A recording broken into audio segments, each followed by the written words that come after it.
Hello and welcome to this week's episode of The Mara Show. I'm Mara Hoover, founder of FemPower You and Financial Power You. And here at The Mara Show, we broadcast live every Wednesday at 11 a.m. Pacific.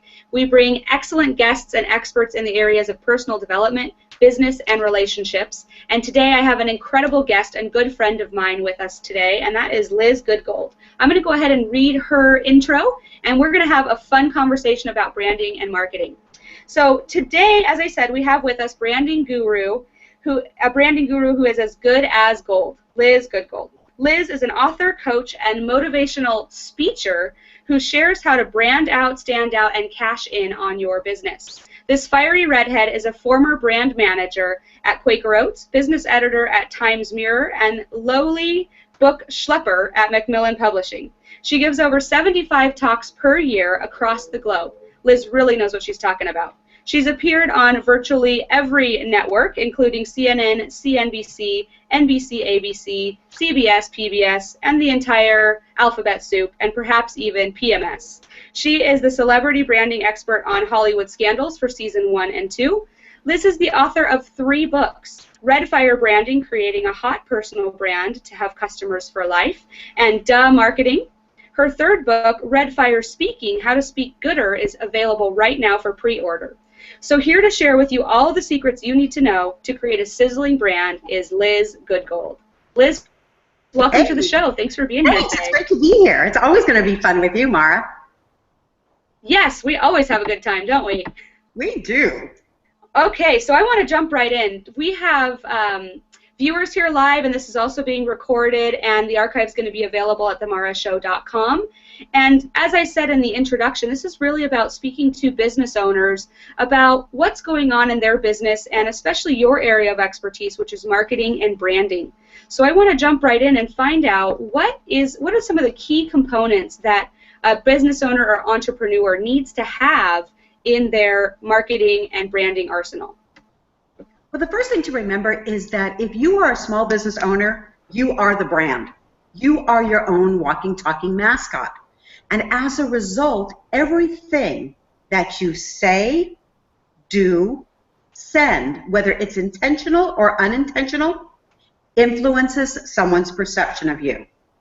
And if you listen to that part right there, you'll recognize that the key word is perception.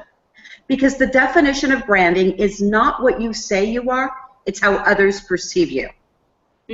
So if you are a business owner right now, you need to be thinking about how and what am I saying at all time? Because people are making snap judgments based upon, ooh, I hate that hat, but I love that hat, by the way, Mara. Well, thank you. They're looking at your visual brand. They're looking at your spoken brand. They're looking across at your electronic or digital brand. Yep. And all of these influence the perception, and they can either hurt you or harm you. Yeah, absolutely. So in the area of digital, spoken branding, visual brand, what are some of the key things that business owners need to be paying attention to as they're putting together this brand? The most important thing is to be consistent. Notice I didn't say be professional. Your visual brand is this. It's all of this. And it doesn't matter how, if you will, you dress, long as every single time I know what to expect when I see you. And just as we each are trying to become a celebrity in our own field, we should be taking a page from other celebrities. Right. That you know every single time you see Kim Kardashian, you know darn well there's going to be something showing off the back end. Just like you know that every time you tune in to J-Lo, there's going to be something either a little bit shorter or a little bit tighter. This is their style. It doesn't necessarily mean that every single time I see you, you wear the exact same thing. What it's telling me instead is that I need flawless recall. I need to remember you each time and every time. And that is the critical component of a strong visual brand. Got it. So what are some of the things that you would say work well? I mean, I have a visual brand that I created on accident, which is always wearing a hat. And now I think I'm stuck in hats for the rest of my life, which is great. I have a great hat collection. But not everyone's going to do that. So what are some of the different ways that someone can pick something that's going to become a part of their visual brand? Sure. So I tend to always have something that has a little bit of red. Obviously. If I'm red fire branding, I can work the color. Again, this doesn't mean when someone sees me at the gym, I'm wearing a green tennis dress. I get the entire range of colors, but if I'm giving a speech, I guarantee you there will be a component that has red. So Got it. You can brand by color. You can brand by accessory, which is what you're talking about in terms of a hat. I have a client who is a chef. Not surprisingly, she's always in a chef's coat.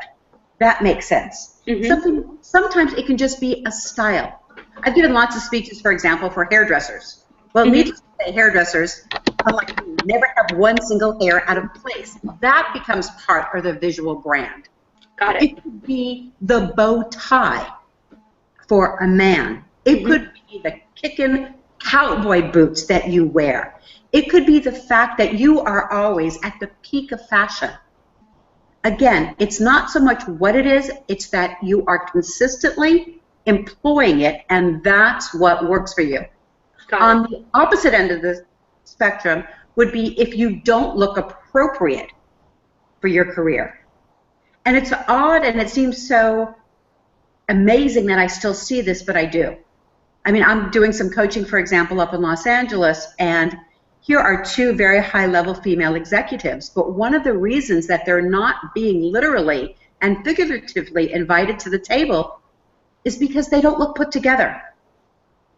And so when you don't look put together as a professional, people tend to treat you a little unprofessionally, and your reputation goes down. So again, it just needs to be appropriate and consistent for the position that you're trying to reflect. And if you employ that consistently, you 100% will get a home run. Got it. Awesome. Yeah, and I think part of that as entrepreneurs, because there's definitely a difference with entrepreneurs and those that are professionals. So when we're looking at somebody who is an entrepreneur, they can maybe think outside the box a little bit more. Would you agree with that, where they've got a little bit more flexibility in the sort of, if they want to be working with a specific ideal client, maybe they can stand out? Like, say for me, for example, in the financial industry, I might not look like everybody else, but at least I stand out. So can you speak to that, of how do you kind of get a little bit edgy without overdoing it? Yeah, and I think the key component that you hit upon is when you are your own boss, the only dress code you get to adhere to is yours. Right. And you also hinted about something that's really critical, and that to me is a great entrepreneur has to brand out, stand out in order to cash in on their expertise. So if, for example, you and I look like everybody else, that is the antithesis of branding. Right. You never want to blend in. And so you want to look for signs that you are being ignored. If people keep coming up to you and say, oh my gosh, I'm sorry, let me introduce myself, and you're thinking, I have met this person 5 times, that's a problem. That means you are not well branded. Got it. If people are constantly writing notes on the back of your business card, you're not well branded, because it means people are not understanding what it is that you do and what value you provide. Right.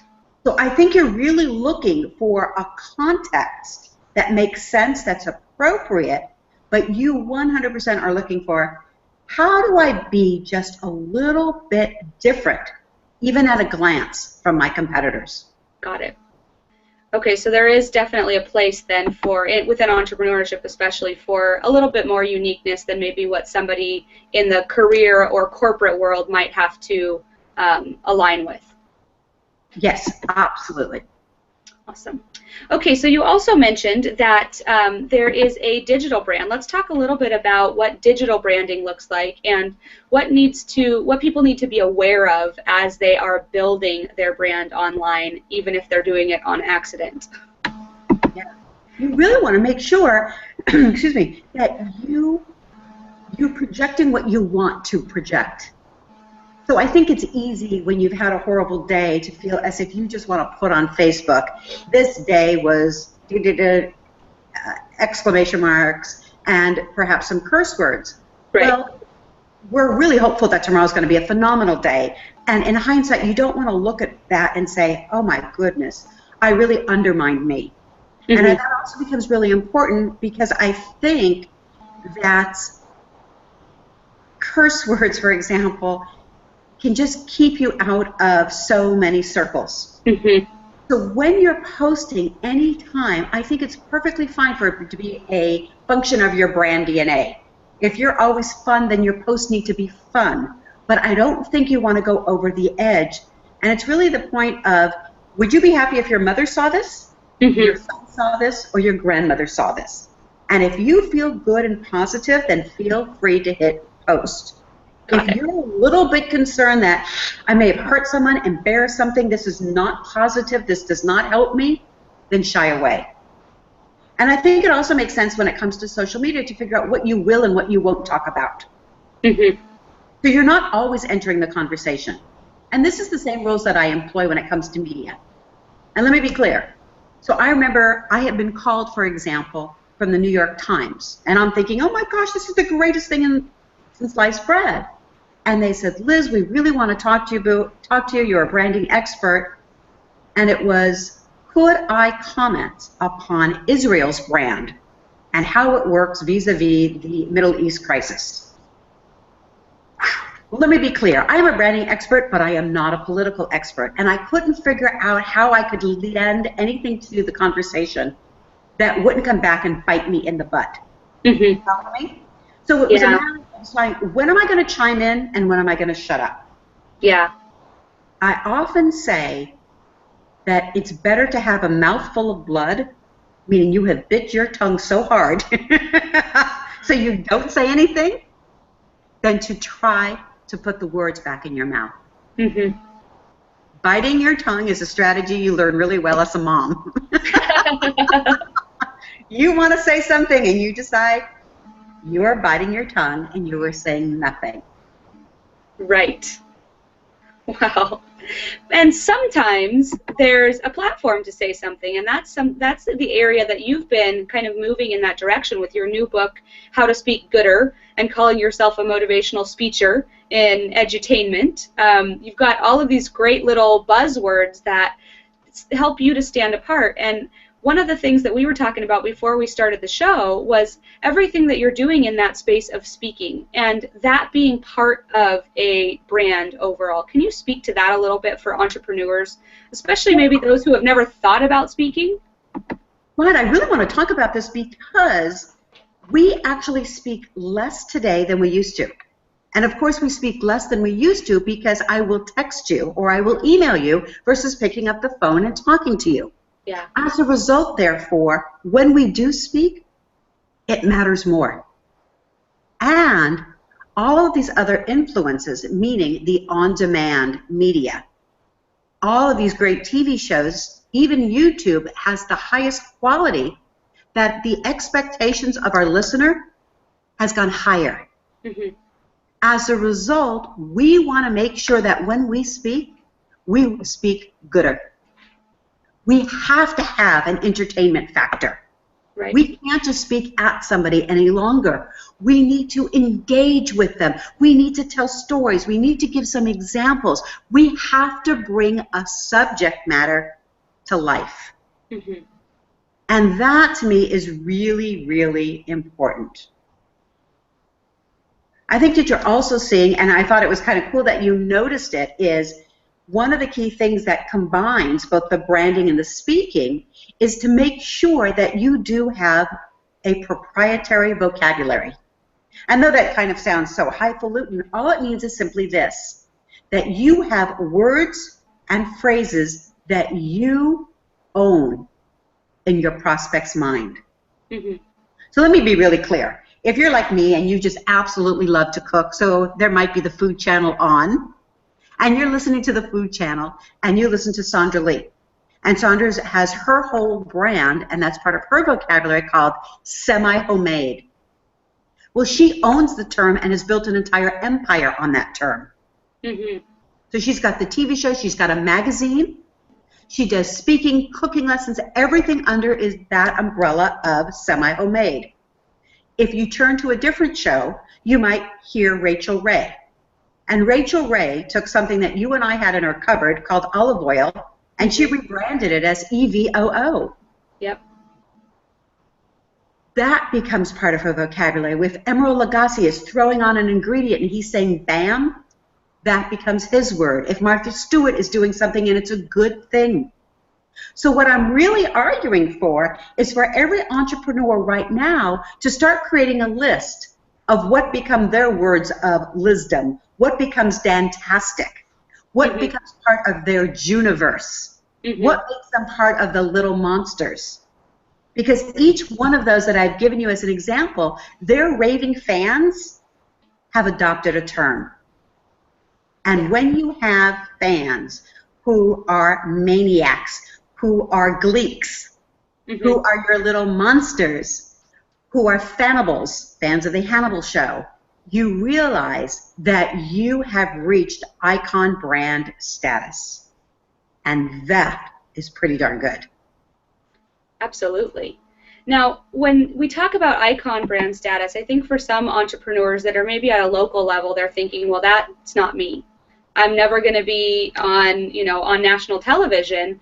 But I think that both of us would agree that there's definitely potential for creating a local brand with your own vocabulary. Can you speak to that a little bit? Not for a moment should you thinking this is only big multinational TV sort of thing. I'm saying that if you are a real estate agent in Omaha, which had terrific hailstorms yesterday, as a matter of fact,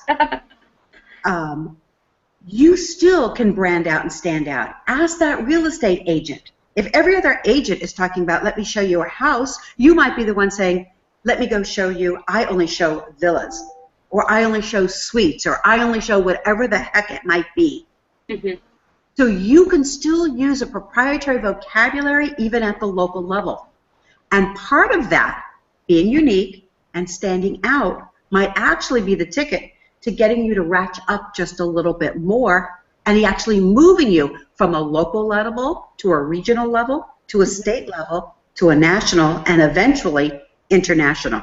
So branding is not just for huge companies. It's not just for people who want to be on TV. It is the essential path that grows your reputation, it grows your reach, and it should grow your profitability. And if you ever talk to somebody about branding and they don't connect those dots, you're talking to the wrong person. If someone wants to give you a new logo because it looks great, that's not the definition of branding. It has to be connected, that people remember you, recognize you, and want to do business with you. That's the only reason that we brand. It's not because this looks cool or this would be interesting. It's no, there has to be the connection with profitability. Awesome. So one of the ways that people can speak gooder is to create their own vocabulary. What are some of the other things that business owners should start looking at as far as maybe getting out there and beginning to share their message, and what would that look like, and how can they build a brand around that? Okay, so you kind of have two things, so let me address both of them. So the first part you had really mentioned, or other things to recognize, are really pace, pause, cadence, tone, and inflection of your voice. So we know that if you have an accent, that becomes part of your brand. And so if you have this great accent, under no circumstances do I want you to lose that, because that becomes indelible. So even if we went back in time a few years ago to American Idol, it's really Simon Cowell's voice and his personality that was so distinctive that enabled him to build his platform to develop other TV shows and other reality shows. So we are, for everyone listening today, it's really to make sure that you're conscious of your speech patterns. The most common, I call them speech bumps, that I hear today is, like my kid, like I think it's like, oh my gosh, like I listened to this guy yesterday, and he was like amazing. It is the most abused word. And if you are on a mission to speak on any sort of a stage or boardroom, I must perform liposuction on you. You have to zap it today from your body permanently, because that word, like this, will undermine your credibility. And if you're unsure of that, really do watch the morning news, any channel you like, and really compare how good speakers are speaking. It doesn't matter whether they are an author, but there's a tip right there. Every time even you're pitching yourself to a local or TV show, you never start with you're the author, because executive producers typically think that authors write but don't speak well. You always want to be the speaker who's written the book versus the author who, oh, by the way, occasionally might get a microphone. Got it. Very different. But it's really, really important to recognize, where do I have speech bumps? Am I, am I knowing it? Am I talking when I don't know what to say? So, and the best thing to do, record yourself. I raise my hand and tell you it's tremendously painful.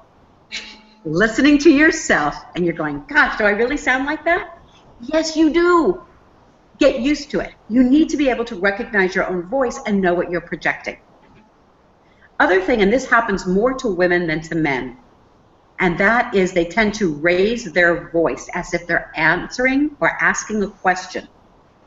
And that completely undermines their credibility. Let me give you some examples and see if you can hear it. It would be as if we're talking right now and I'm like, so I think these are 4 techniques we could use for branding. That doesn't sound very definitive. Here are 3 techniques you can use to brand yourself better.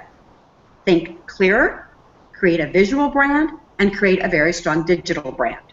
Or here are 3 techniques you can brand better. Every time that, especially as I say, I just see this mostly with women, the voice goes up, it's as if you're asking a question. And the minute you're asking a question versus giving the answer, people think you don't know what you're talking about. And that's why it becomes really important. So we're looking to avoid all those sort of speech bumps. And the other one that I hear a lot is, and it's annoying because now you sort of hear it on radio too, which is like the smacking of the lips or the swallowing, and it gets this horrible, I think it's tremendously annoying, ticking, clickings down. Ick. And if you record yourself, you get really clear and you don't do it. And if for a moment you're ready to put a speech bump in there, it is better to be silent and pause than it is to use a space filler, like so, or like, or smacking your lips. Or yeah. Right. None of those things work. But you had asked the second part, and I really do want to explore that, which is, how does someone go about speaking? Why speaking? All of that. All I can tell you that if there are 14 ways to get clients, especially if you're in the service business, the most successful and the fastest path to profitability is speaking. It is the fastest way to meet prospects and put money in your pocket than anything else you can do. So if you put up on a list, I could go to a networking event, or I could go and take an ad. Well, mostly taking an ad is the worst waste of money, because most of us do not look for recommendations, like your financial planner, for example, a dentist, a doctor, from ads. We are looking for the personal recommendations. So speaking is your real fast track. Second part of that is it lets people get a pretty good taste of you for a really small fee. Sometimes it's even free. Here's a free 15-minute. This Google Hangout, for example, is free. So people get a really good taste of you, they get a really good taste of me, and then they can decide, wow, maybe I want to take a bigger bite. I want to listen to what she has to say here. If this is what she can give away in 1 hour, can you imagine what I could learn from this woman if I actually coached with her? Right. That's why speaking is such a great thing. And it doesn't have to be complicated. So if anyone's sitting there thinking, oh my, I need to put together this really complicated speaker video, no. I need to put together this demo reel. Demo reels are so 1999. Nobody uses them anymore.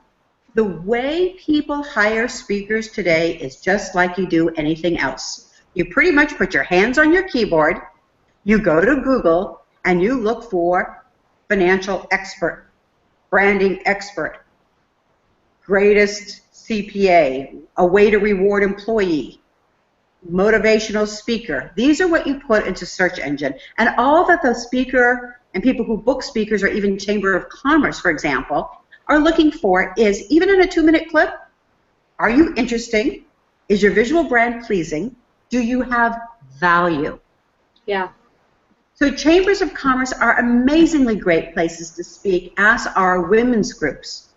And if all we have to do is remember that if we continue to deliver value each and every time that we speak, we get invited back, we allow our prospects to become clients, and we really start building our reach and reputation that will help us throughout our entire career.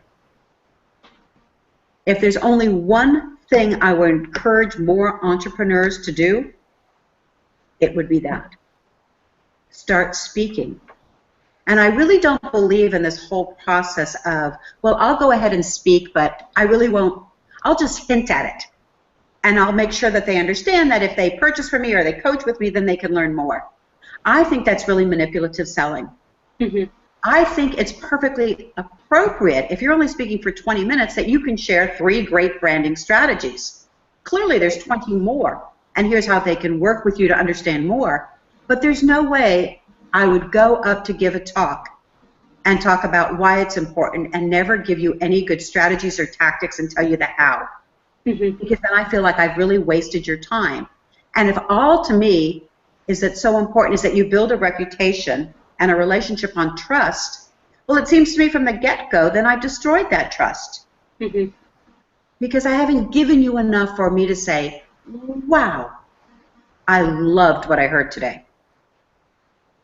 And I think that is really, it's always, always about value. And in my career, I have been speaking now for over 15 years. And I can't tell you how often people come back to me over and over again. And probably one of the greatest was about 3 weeks ago, where I hadn't seen this woman, Cindy, for about 12 years. And she said, Liz, I've always been meaning to reconnect with you, but I wanted to tell you that my business did really, really well, but you were the first person who told me 2 things. One, you told me spend the money on a really good business card, and the second thing you told me to do was make sure that my voicemail was current, modern, added value and meaning, and she's done that. So to me, that probably is the most underutilized tactic. Don't leave me a voicemail that says, hey, I'm not in, leave a message. I take my voicemail and use it as my 30-second commercial. I put on my voicemail, great, come join me over here with Mara. I'm speaking next week in Eastlake. I think it's Eastlake. Yeah. So I use that as my commercial so that every time people call, they actually learn more about you, which gets your people a little bit closer. Right. Very creative ideas. And that's almost one of the ways that somebody's speaking, really. I mean, it's a way for them to be able to practice and say, okay, I'm going to take my 30-second commercial and be able to practice it on my voicemail and begin to change it, and it starts to get them in that mindset of creating their own vocabulary and really adding that value to their community, even if it's in a 30-second soundbite. It's really true. And I talk a lot about sound bites. Yeah, you're the queen of sound bites. Yeah, let's talk about sound bites. And sound bites are really important.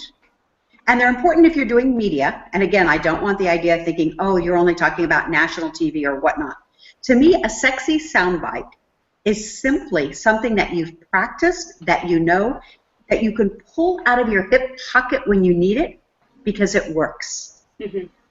Let me give you some examples so that you get this concept and you too can start creating them, and then you just pull them out when you need them. Okay, so often I get asked about, of course, naming and branding. What a surprise. So I often will tell people that naming is to branding as location is to real estate. It's the essential ingredient upon which to build your foundation of your home or your brand. Okay? So it's that sexy soundbite that sort of hangs together. I was working with Esther yesterday, and we were talking about her sexy soundbite, mm-hmm. which is she is performing leadership makeovers. She is making over leaders in the media industry to be able to predict and produce change. but it's the part that sounds a little bit sexy, right? Mm-hmm. Leadership makeover sounds like, wait, that's a little bit arresting. That adds interest, and it's a great way to pull that out when you need it. Right.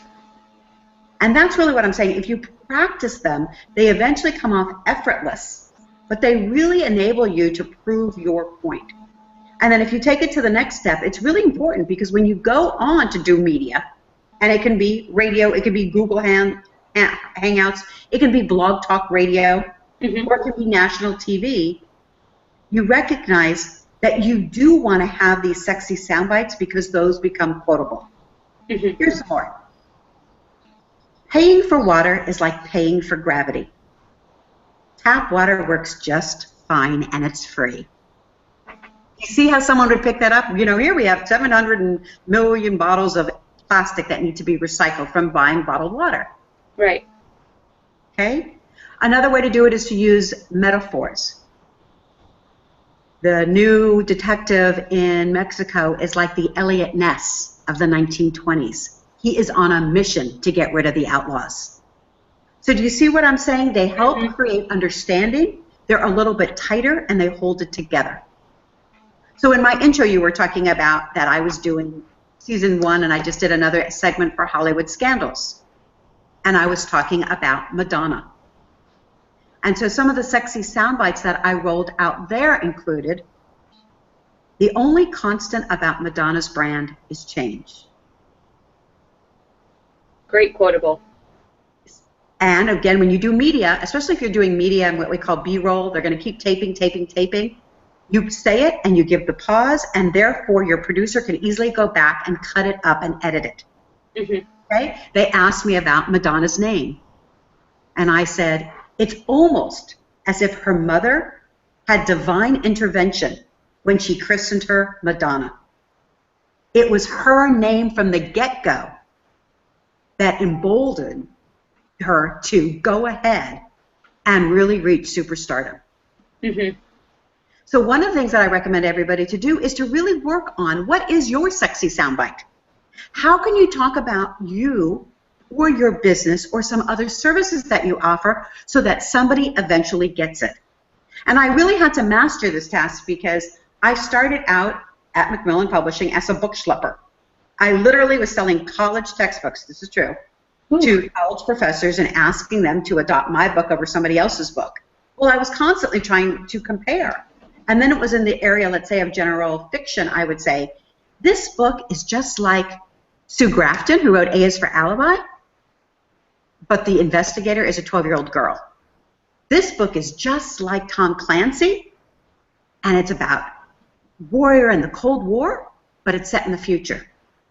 So metaphors and doing any of those analogies help people explain and understand what they're not understanding right now. And that's really important.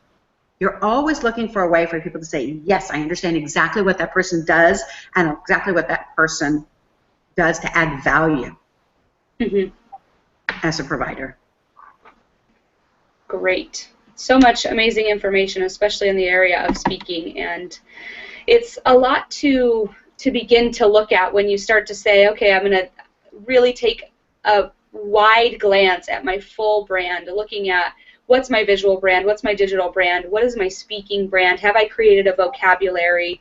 So if there was a way that you could boil it down for somebody who might be new to this and say, step 1, do this, step 2, do this, what are the couple most important things that someone needs to do as a business owner to make sure they're moving in the right direction? First thing is get the pulse and identify your brand DNA. And this is so simple. So the first step is simply this. Go ahead and ask people how they perceive you. And again, most of us don't like to give bad news or mean words to somebody in person, so just send the quickest email in the universe. Gosh forbid, don't make somebody do a survey. And it can be something as simple as this.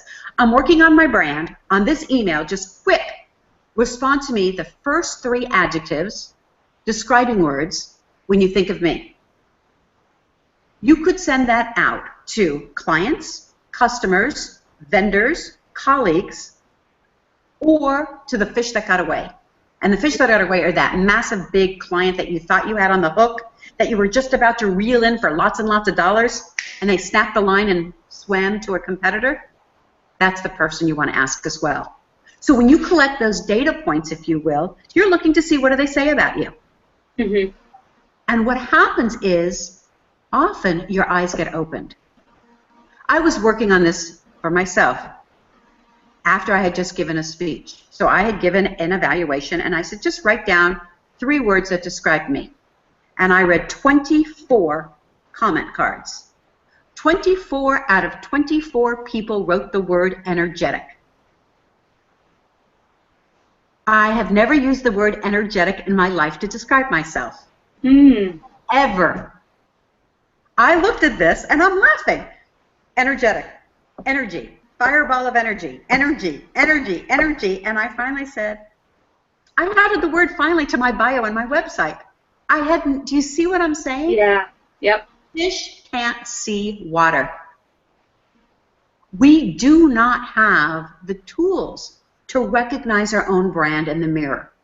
So just by doing something that simple, it changed the way that I projected my brand, the word that I used, and made sure that everything really did get that pulse. Mm-hmm. So now my website really does describe fiery, energetic speaker. Because if that's what people are saying, then gosh darn it, that is who I am. Remember, my brand is not what I say it is, it's how others perceive me. Or as Jeff Bezos would say, the head of Amazon, it's what people say about you when you leave the room. Mm-hmm. So that, to me, is the most critical step that you need to undertake. Get the pulse of what people are saying about you. You can also have another great data point by looking through testimonials, responses, after a talk, after you've done some work, testimonial letters, and they'll give a peek. I was doing it for another client, and I kept seeing this phrase come across. Darn funny. Darn funny. Well, guess what? We took it and put it in to all of her marketing materials. Darn funny Southern humor. Mm-hmm. So do you see how that's coming together? So that's Absolutely. really the first critical step, because you need to know if what you say you are is really how others perceive you. Right. And that is the first step towards getting to your brand. And once you have that, you can start saying what is or isn't in conflict. And follow me. So if we took the same example of being energetic, well, therefore, what would be in conflict of that would be in slow, methodical style. Liz shows you step by step, exact. See how that, instead it has to be rapid fire fashion, which is true. Yeah. There's only one, right? I only have one gear. Go. Right. Yeah. That's it. Right? When people listen, right? People listen to me like, wow, there was like all this stuff spilling and I didn't get it all down. It wasn't intentional. That's just how it happens. Right. So once you have that, you're really armed with the starting point to figure out, okay, now how do I overlay that? How do I integrate it? How do I start to own it? What is unique, fabulous, and different about me? Mm-hmm. And often it's really simple. So let me give you another example, because I get this all the time. Well, I'm a real estate agent or I'm a financial broker and I'm just like everybody else. It's really not very different in our business. Right. Last night I went spinning. So last night the spinning class starts at 5:45 p.m. You need a reservation 24 hours in advance that you have to do online at my gym's website. 3 minutes after registration is open, it's full. Wow. Every bike is taken. You could go to a class at any other day and the classroom doesn't fill. The 5:45 class on Wednesdays, Thursday, Friday, wide open. The difference obviously is the teacher. Right. They all have virtually the same amount, the same time, but one of the interesting things that this teacher, Marcy, does is she goes around the room every single time to collect your ticket and says, hello, how are you, by name, and she memorizes every single person's name on that bike. Wow. So here is an example of something that's so subtle, but it makes us, as her customers, if you will, or her captive audience for that grueling hour, feel special. Mm-hmm. So that's why I refuse to believe when people say to me, Liz, there's really not a whole heck I can do. This is the company logo that I was given. This is my company business card. My answer is no. If she can find a way to stand out in spinning when you pretty much have a bike music, then so can you. Right. And it's not always about the bike. Another way to look at this is Southwest Airlines. Mm-hmm. Southwest Airlines really has managed to brand out and stand out in the most basic ways of something like their federal safety requirement.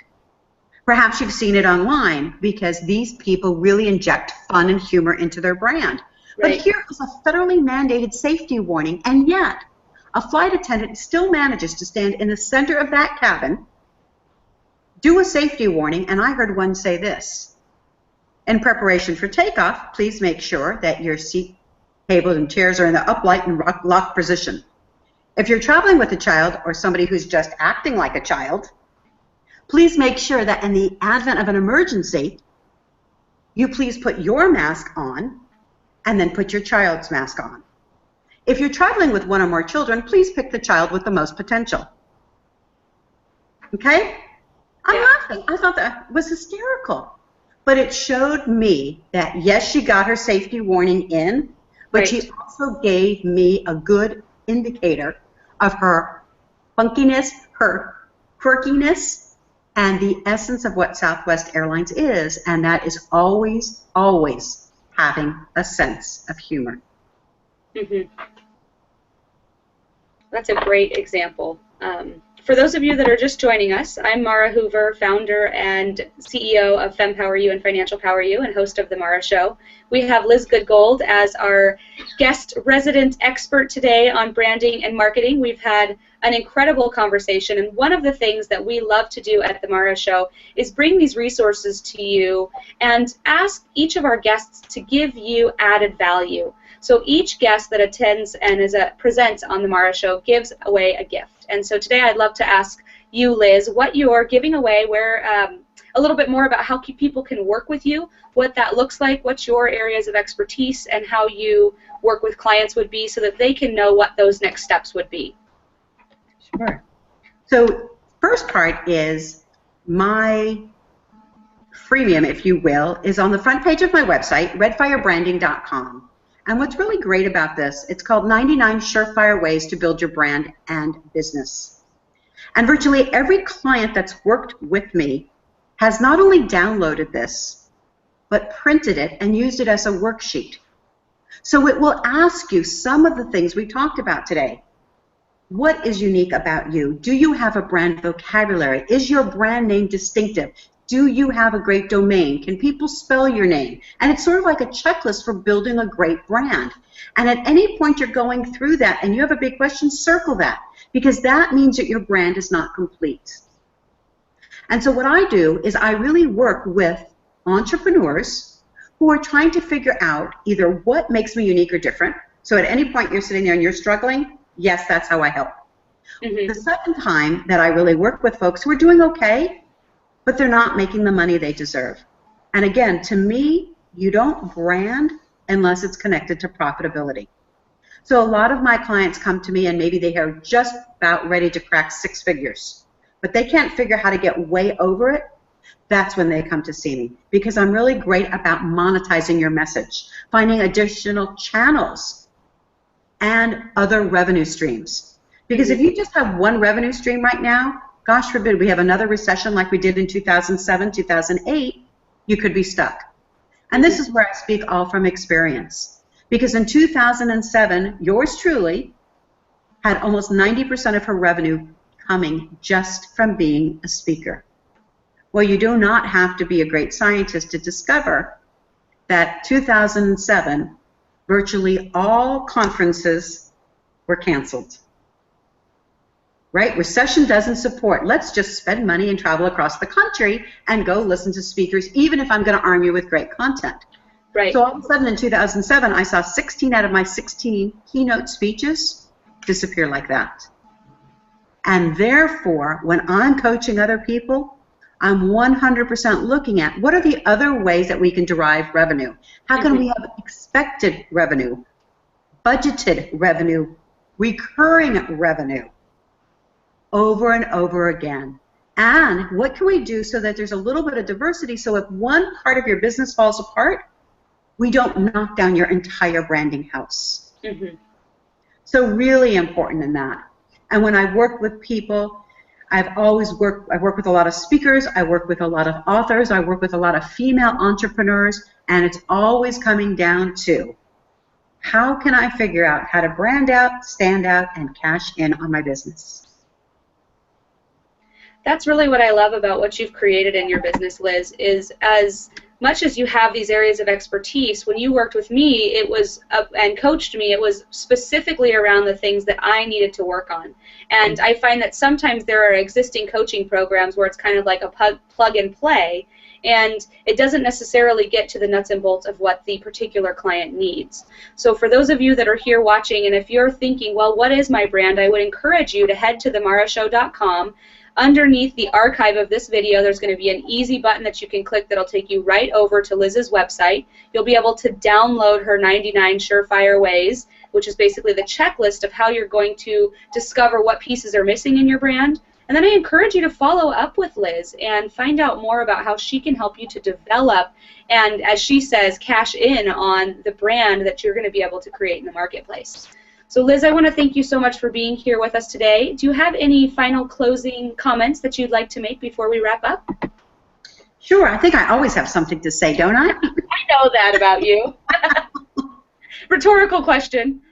It is. So for me, if you were only going to do 2 things from today's talk, they are, go ahead and download the 99 tips and use it as a template. And then the second thing is, start asking your people today how they see you. And please remember that if everyone writes back to you and say, oh my gosh, you deliver quality, value, and great service, you don't have a brand, you have a name. Every company, every service provider today delivers value and great quality and good customer service. That's not a brand. You need to be doing something better and different that really is proprietary and unique. And then you rise from just being a name to really broadcasting this much bigger brand. Well, Liz, I know we could go on all day, and you have such always incredible sound bites, incredible information to share. I appreciate you taking the time to share with my community and the viewers of The Mara Show. I want to thank all of you that joined us live, and those of you that are going to be watching the archive. And you can head over to themarashow.com, where you can subscribe so that you get updates on all of the guests, as well as access the free gift that Liz is giving away, which is a great branding checklist, and I do encourage you to head over to her website, find out more about her, and use her resources and her expertise as a way to develop your brand so that you can brand out, stand out, and cash in. Thanks so much, Liz, for being here as our guest, and have a wonderful day. Sounds great. Thanks, Mara. Bye. Thank you. Bye.